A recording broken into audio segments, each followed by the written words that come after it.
팡세의 저자인 파스칼이 이런 얘기를 했습니다. 모든 사람들은 행복을 추구한다.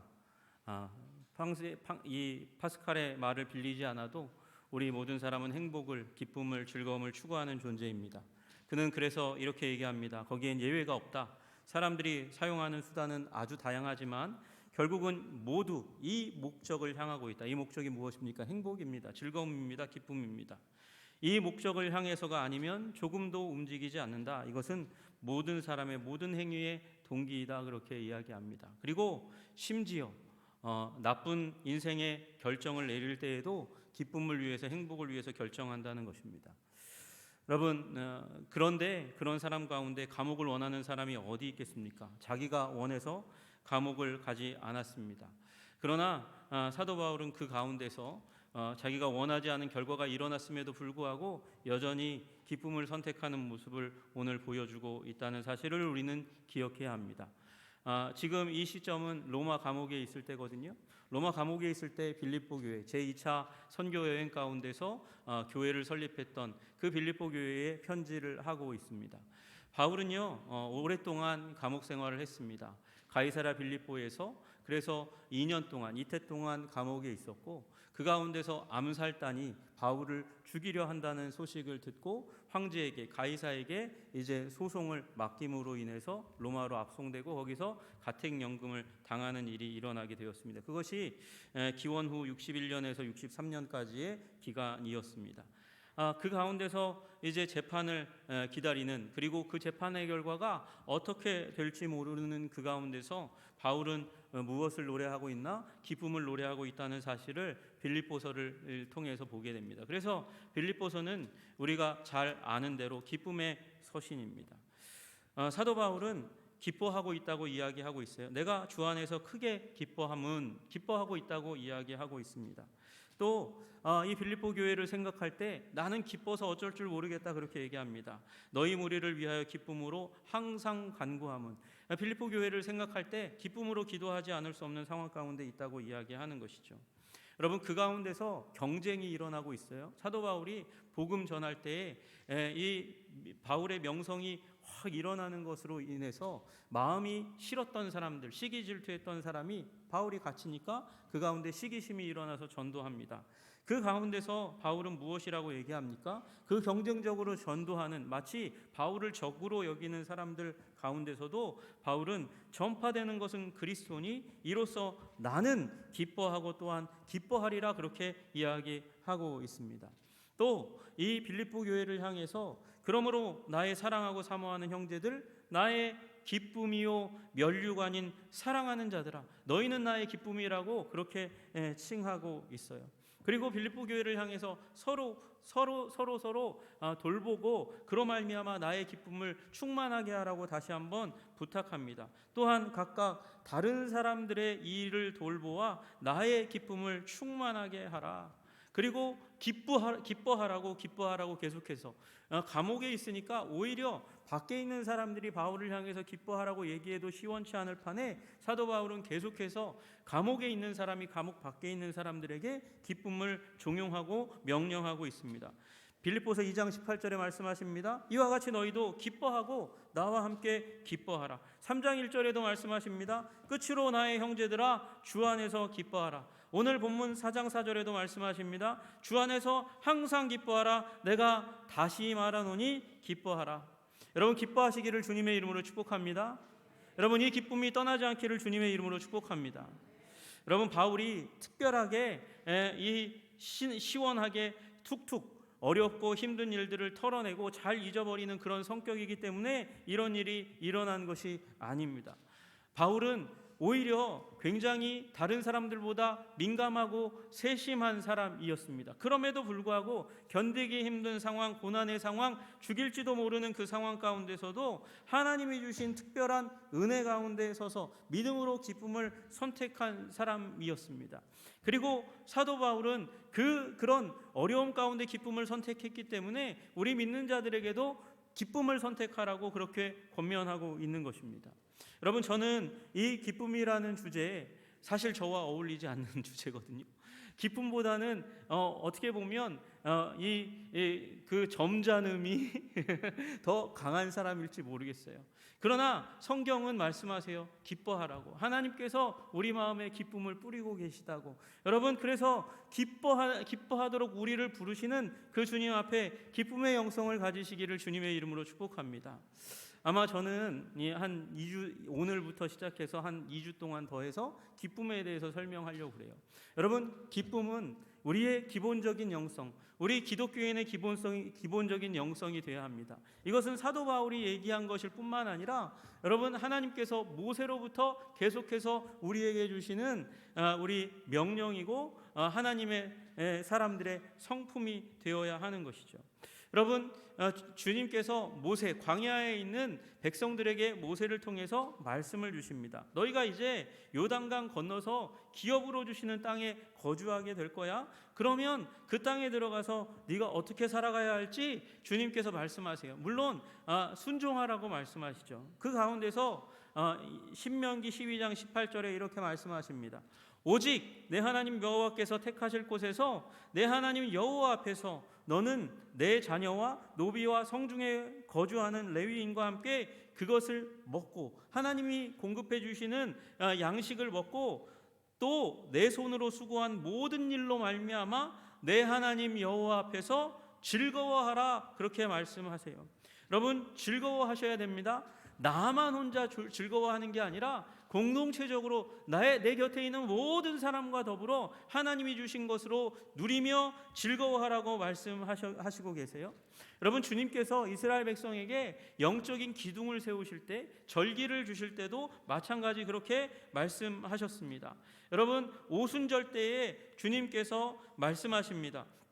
신명기 16장 11절에 너와 내 자녀와 노비와 내 성중에 있는 레위인과 및 너희 중에 있는 객과 고아와 과부가 함께 내 하나님 여호와께서 자기의 이름을 두시려고 택하신 곳 어디입니까? 성전입니다. 그곳에서 내 하나님 여호와 앞에서 즐거워할지어다. 여러분, 예배의 핵심은 즐거움이라고 말씀하시는 거예요. 여러분, 이 7절은 이 1년의 중심 가운데 있는 말씀이거든요. 그러면 끝에는 초막절, 장막절이라고 얘기하는 대추수의 시기가 있습니다. 그때도 마찬가지입니다. 레위기 23장 40절에 말씀하세요. 첫날에는 너희가 아름다운 나무 실과와 종려나무 가지와 무성한 나뭇가지와 시내버들을 취하여 너희의 하나님 여호와 앞에서 2일 동안 즐거워할 것이라. 7일 동안 즐거워하래요. 첫날부터 시작해서 7일 더해서 8일 동안 즐거워하는 기간을 쭉 가져가라, 그렇게 말씀하세요. 여러분, 근데 왜 8일이 아니고 2일이라고 얘기했을까요? 7일이라고 얘기했을까요? 7이라는 말은 완전수입니다. 완전히 기뻐하라고 그렇게 말씀하시는 것이죠. 여러분, 즐거워하시기를 주님의 이름으로 축복합니다.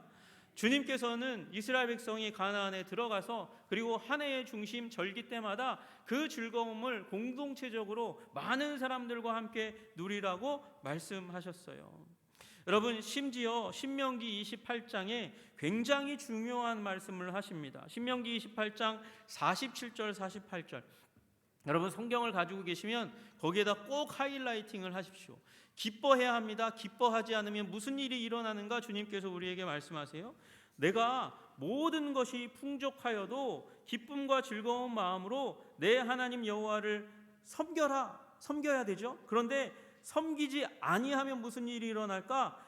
기쁨과 즐거운 마음으로 내 하나님 여호와를 섬기지 아니함으로 말미암아 네가 줄이고 목마르고 헐벗고 모든 것이 부족한 중에 이르게 될 것이고, 더 나아가서 여호와께서 보내사 너를 치게 하실 적군을 섬기게 될 것이다. 여러분, 두 가지 일이 일어나는 거예요. 하나님께서 주신 그 땅, 그 소산으로 말미암아 기뻐하지 않으면 경제력이 바닥을 치는 일들이 일어나고, 그리고 국방력이 바닥을 쳐서 하나님이 보내시는 적군이 와서 섬멸되는 일들이 일어나게 될 것이고, 그가 철멍에를 내 목에 메워 마침내 너를 멸할 것이라 말씀하시는 거예요. 여러분, 그러므로 기뻐하셔야 하는 것이죠. 내가 망하지 않으려면 하나님께서 이미 내게 주신 것으로 말미암아 기뻐하고 즐거워해야 한다고 말씀하시는 거예요. 여러분, 기뻐하고 즐거워해야 망하지 않고 부흥케 되고 성하게 되는 일이 일어나게 되는 줄로 믿으시기를 주님의 이름으로 축복합니다. 여러분, 다윗은 하나님의 마음에 꼭 맞는 사람, 하나님 마음에 합한 사람으로 우리가 잘 알고 있습니다. 그런데 그는 여호와 하나님을 굉장히 많이 열정적으로 기뻐한 사람이라는 사실을 우리는 기억하죠. 여러분, 우리 예배 앞에 우리 예배팀과 함께 찬양했어요. 다윗은요, 하나님을 기뻐해서 춤추는 사람이었고, 춤을 다른 사람의 시선이 아니라 하나님의 시선만 기억하고 춤추는 기쁨의 사람이었습니다. 시편 43편 4절에 말씀하십니다. 그런즉 내가 하나님의 제단에 나아가 나의 큰 기쁨의 하나님께 이르리이다. 하나님이여, 나의 하나님이여, 내가 수금으로 주를 찬양하리이다. 여러분, 다윗이 하나님을 무엇이라고 칭합니까? 나의 큰 기쁨의 하나님, 나의 큰 기쁨의 하나님. 여러분, 이게 옛날 말이 더 충격적일 때가 있어요. 큰 기쁨, 이걸 옛날 말로 극락이라고 표현해요. 나의 극락의 하나님, 나의 극락의 하나님. 즐거움의 끝판왕이 우리 주님이라고 얘기하는 것이에요. 여러분, 다윗은 하나님을 그렇게 좋아했고 그렇게 즐거워했습니다. 여러분, 극락이라는 말을 잘 아시잖아요. 저 종교에서 그 죽으면 그 다음에 가게 되는 곳이 극락이라고 얘기합니다.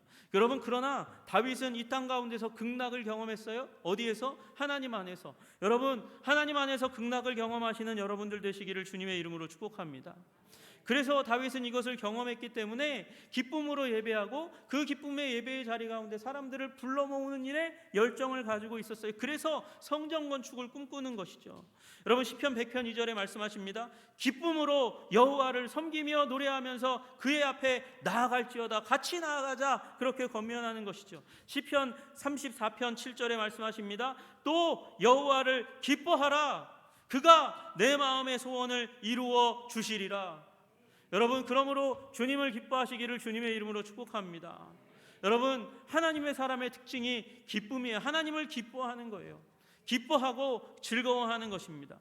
여러분, 예수님은 굉장히 진지하기만 하신 분으로 생각하십니까? 아니요. 예수님께 기쁨이 있으셨다고 말씀하세요. 요한복음 15장 11절에 말씀하십니다. 내가 이것을 너희에게 이름은 내 기쁨이 너희 안에 있어. 나는 기쁘다? 나는 기쁘고 내 기쁨이 어디에 있냐면 너희 안에 있다. 너희들을 볼 때마다 나는 기뻐. 그 기쁨을 주체하지 못하겠어. 그렇게 말씀하세요. 그리고 이것을 너희에게 이름은 내 안에 있는 그 기쁨, 너희들을 바라보면서 누리는 그 기쁨으로 내가 충만한 것처럼 너희 기쁨을 충만하게 하려 함이라. 너희 제자들에게도 기쁨이 넘치기를 원한다. 주님께서 말씀하세요. 여러분, 그 제자가 여러분과 저인 줄로 믿으시기를 주님의 이름으로 축복합니다. 예수님은 우리를 위해서 우리의 기쁨을 위해서 일하시는 분이세요. 여러분, 히브리서의 저자가 예수님에 대해서 말씀하실 때 이렇게 예수님을 바라보라고 얘기해요. 믿음의 주요 또 온전케 하시는 이인 예수를 바라보자. 예수님 바라보라. 예수님을 바라봤더니 어떤 예수님이 보이는가? 그는 그 앞에 있는 기쁨을 위하여 십자가를 참으사. 십자가 무거운 주제죠. 힘든 주제죠. 자신의 존재를 못 박아서 죽이게 될 그 존재를 생각하고 바라볼 때 힘들지 않을 수 있겠습니까? 고통스럽지 않을 수 있겠습니까? 예수님 겟세마네에서 십자가 바라보면서 그냥 허허 웃으시지 않았어요. 예수님은 피땀을 흘리시면서 겟세마네에서 기도하셨습니다. 심히 근심하셨습니다. 그러나 그 모든 십자가의 근심과 스트레스와 아픔과 고통을 견디어내셨어요. 그 너머에 있는 기쁨을 바라보시고. 여러분, 주님은 이 세상에 있는 압도하는 고통과 아픔을 기쁨으로 이겨내신 줄로 믿으시기를 주님의 이름으로 축복합니다. 여러분, 그리고 주님은 오고 오는 제자들을 향해서 그렇게 말씀하십니다. 나로 말미암아 너희를 욕하고 박해하고 거짓으로 너희를 거슬러 모든 악한 말을 할 때에 너희에게 복이 있다. 그 복을 바라보아라. 그 복을 바라보고 기뻐하고 즐거워하라. 하늘에서 너희의 상이 큼이니라. 여러분, 그 주님께서 주실 복과 상을 바라보면서 기뻐하고 즐거워하면서 지금 당하고 있는 욕과 박해와 모든 악한 말을 견디어내라고 얘기하는 거예요. 견딜 수 있는 능력이 어디에 있습니까? 기쁨에 있는 거죠. 즐거움에 있는 것이죠. 여러분, 그 미래적인 기쁨과 즐거움을 오늘 나의 삶의 고통의 상황 가운데 끌고 오는 것, 그것이 영성입니다. 여러분, 기쁨의 영성을 소유하시기를 주님의 이름으로 축복합니다. 예수님의 형제 야고보도 말씀하세요. 내 형제들아, 너희가 여러 가지 시험을 당하거든 온전히 기쁘게 여기라. 여러분, 베드로도 말합니다. 오히려 너희가 그리스도의 고난에 참여하는 것으로 즐거워하라. 이는 그의 영광을 나타내실 때에 너희로 즐거워하고 기뻐하게 하려 함이라. 여러분, 기뻐하고 즐거워하래요. 기쁨 한 단어만으로, 즐거움 한 단어만으로 표현할 수 없어서 기뻐하고 즐거워하라고 말씀하시는 것이죠. 여러분, 기쁨이 여러분의 기본 영성이 되시기를 주님의 이름으로 축복합니다. 여러분, 이것은 성경의 인물들의 성품이고 그리고 하나님의 백성들에게 주어진 명령일 뿐만 아니라 교회 역사 2000년의 중심적인 성품이기도 하다는 사실을 우리 기억해야 합니다. 여러분, 2000년 역사 가운데 가장 위대한 신학자로 꼽는 분이 어거스틴이라는 분입니다. 여러분, 그 어거스틴은 원래 마니교회 심취해 있었고 육체적인 쾌락을 탐닉하던 자였습니다. 그런데 어느 날 자신의 인생, 기도하는 어머니를 통해서 자신의 인생 가운데 찾아온 예수님으로 말미암아 그 모든 삶을 청산하고 예수님께 나아갑니다. 그러면서 그는 이렇게 어느 날 고백합니다. 한때는 잃어버리게 될까 그토록 두려워했던 무익한 쾌락들, 자기가 누렸던 그 세속적인 쾌락을 잃어버리면 어떻게 될까 전전긍긍했고 두려워했던 그러나 이제 보니까 너무나 무익한 쾌락들, 그것들을 한꺼번에 벗어던지고 나니까 얼마나 행복한지, 주께서 나에게 그것들을 가져가시고 그 세속적인 기쁨들을 가져가시고 그 자리를 대신 차지하셨나니. 누가요? 예수님이요, 하나님이요. 하나님이 그 기쁨의 자리를 대신 차지하셨어요. 주님은 그래서 모든 쾌락보다 더 감미롭습니다. 그렇게 고백하는 거예요. 여러분, 주님이 여러분의 기쁨이 되고 즐거움이 되시기를 주님의 이름으로 축복합니다. 극락이 되시기를 주님의 이름으로 축복합니다. 여러분, 거룩을 추구했다고 일컬어지는 사람들, 그래서 거룩을, 성결을 추구해가지고 자신의 나라도 버리고 목숨도 걸고 대서양을 넘어서 미국 땅에 왔던 청교도들, 여러분, 그 청교도들의 모토는 사실은 거룩이 아니라 즐거움이었어요. 하나님을 기뻐하며 그것을 생애 과업, 숙제로 삼았던 사람들이 바로 청교도들이었습니다. 그런데 왜 그들이 그렇게 하나님이 주시는 기쁨을 추구했냐 하면, 그 기쁨이 없다면 영적인 원수들의 공격에 넘어갈 거니까. 그 즐거움을 누려야 영적인 원수들의 공격에 대항해서 승리할 수 있고 사단이 미끼로 던지는 쾌락에 빠지지 않을 수 있기 때문에 하나님이 주시는 즐거움을 추구했고 그 즐거움을 추구하다 보니 거룩에 이르는 일이 일어나는 것이죠. 여러분, 그들처럼 하나님을 기뻐하는 것을 여러분의 삶의 목표로 삼으시기를 주님의 이름으로 축복합니다. 그렇게 추구하면 주님이 우리 영혼의 기쁨을 허락하실 줄로 믿으시기를 주님의 이름으로 축복합니다. 여러분, 청교도 중에 청교도라고 일컬어지는 조나단 에드워드가 있습니다. 여러분, 조나단 에드워드가 하나님의 천지창조 목적이라는 책을 썼어요. 그 가운데 그는 이런 얘기를 합니다. 피조물의 목적은 하나님을 영화롭게 하는 것입니다. 하나님을 영광스럽게 높여드리는 것이 피조물의 목적이에요. 하나님이 나타내신 영광을 보고 즐거워하는 것, 기뻐하는 것, 그것이 하나님을 영화롭게 한다고 말하는 것이죠. 여러분, 하나님을 영광스럽게 하기 원하십니까? 여러분, 제일 먼저 하셔야 될 일이 하나님을 기뻐하고 즐거워하는 것이에요. 그것이 우리를 창조하신 목적이라고 이야기하는 것이죠. 여러분, 주님을 기뻐하시는 여러분들 되시기를 주님의 이름으로 축복합니다. 주님을 즐거워하시기를 주님의 이름으로 축복합니다. 주님을 바라보기만 해도, 생각하기만 해도 가슴이 두근두근하는 그 기쁨이 여러분 가운데 있기를 주님의 이름으로 축복합니다. 여러분, 그래서 찬양의 사람이 되어야 되는 거예요. 요한웨슬레, 우리 성결의 복음, 성결교회의 성결의 복음을 외치셨던 요한웨슬레는 이렇게 얘기합니다. 기도가 거룩한 소망의 언어인 것처럼 찬송은 거룩한 기쁨의 언어입니다. 여러분, 뭐가 기쁨의 언어라고요? 찬송이요, 찬송이.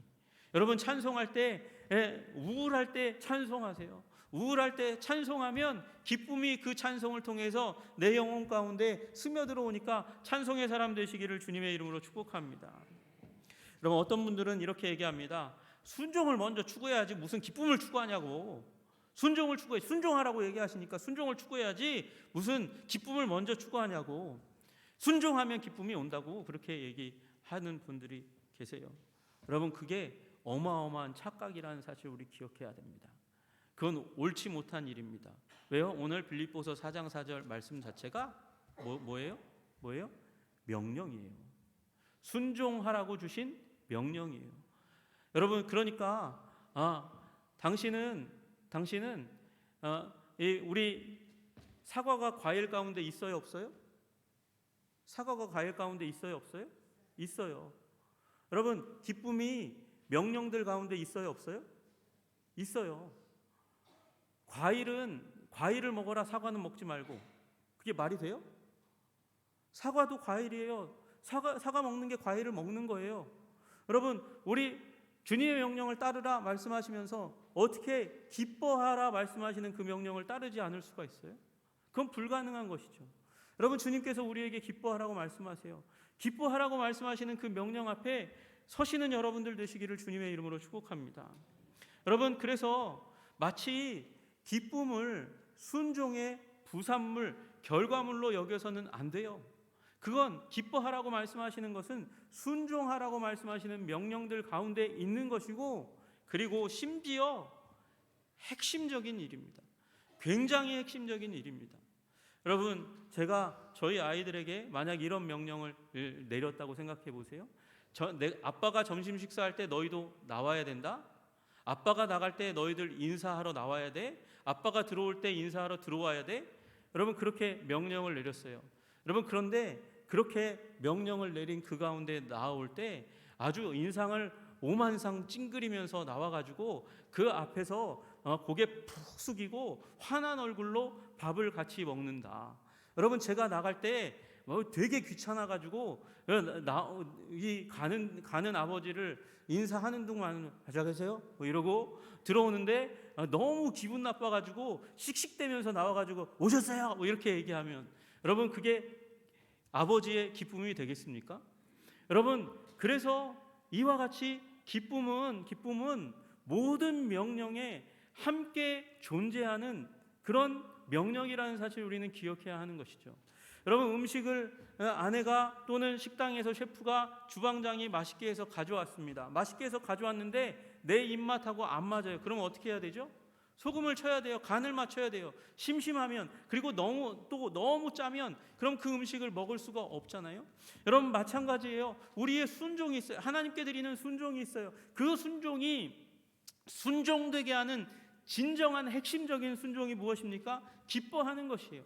기뻐하는 것을 통해서 사랑을 드러내기 때문에 그렇습니다. 기뻐하는 것을 통해서 당신을 좋아하고 사랑한다는 것을 표현하기 때문에 여러분, 그래서 기뻐하라고 주님께서 말씀하시는 거예요. 모든 명령이 있지만 그 모든 명령에 항상 함께 있어야 되는 명령이 기뻐하라는 명령이라는 사실을 여러분 기억하시기를 주님의 이름으로 축복합니다. 그래서 심지어는 주님께서 이 명령이 너무도 중요하기 때문에 이스라엘에 들어가는 백성들에게 말씀하시는 거예요. 너희가 내가 준 그 땅 가운데 들어갔는데 거기에서 내가 주는 소산을 먹고 마시는데 내가 함께 하라고 주신 사람들을 주는데 그 가운데서 기뻐하고 즐거워하지 않으면 너희는 망하는 거야 말씀하시는 것이죠. 여러분, 기쁨의 사람 되시기를 주님의 이름으로 축복합니다. 여러분, 그래서 성경은 계속해서 우리에게 기쁨을 명령합니다. 또 여호와를 기뻐하라. 시편 37편 4절에 말씀하십니다. 시편 70편 4절에도 말씀하십니다. 주를 찾는 모든 자들이 주로 말미암아 기뻐하고 즐거워하게 하시며 주의 구원을 사랑하는 자들이 항상 말하기를 하나님은 위대하시다 하게 하소서. 여러분, 기뻐하시는 여러분들 되시기를 주님의 이름으로 축복합니다. 여러분, 우리 기쁨을 담아서 또 찬양해야 됩니다. 너희 의인들아 여호와를 기뻐하며 즐거워할지어다. 마음이 정직한 너희들아 다 즐거이 외칠지어다. 시편 67편 4절은 이렇게 얘기합니다. 기뻐하는 것이 선교의 에너지라고 얘기까지 하여 온 백성은 기쁘고 즐겁게 노래할지니, 그렇게 노래하고 즐겁게 노래하고 기뻐하면 무슨 일이 일어나나? 주는 민족들을 공평히 심판하시며 땅 위의 나라들을 다스리실 것임이니이다.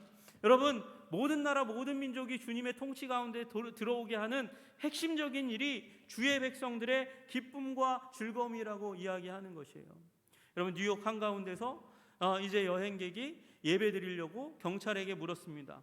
각 교회 예배 드릴 수 있는 교회 좀 알려주세요 얘기했는데 굉장히 먼 교회를 알려주는 거예요. 여기 가까운 데는 없어요? 근데 왜 저 멀리 있는 교회를 알려주시는가? 가까운 교회 좀 알려주세요 그랬더니 그분이, 저는 교회를 안 다니지만 그 교회에 나오는 사람들의 얼굴이 너무나 기쁘고 즐거워서 그래서 그 교회 가라고 말씀드리는 거예요. 여러분, 기쁨이 있을 때 선교가 일어나는 거예요. 여러분, 기쁨의 사람 되시기를 주님의 이름으로 축복합니다.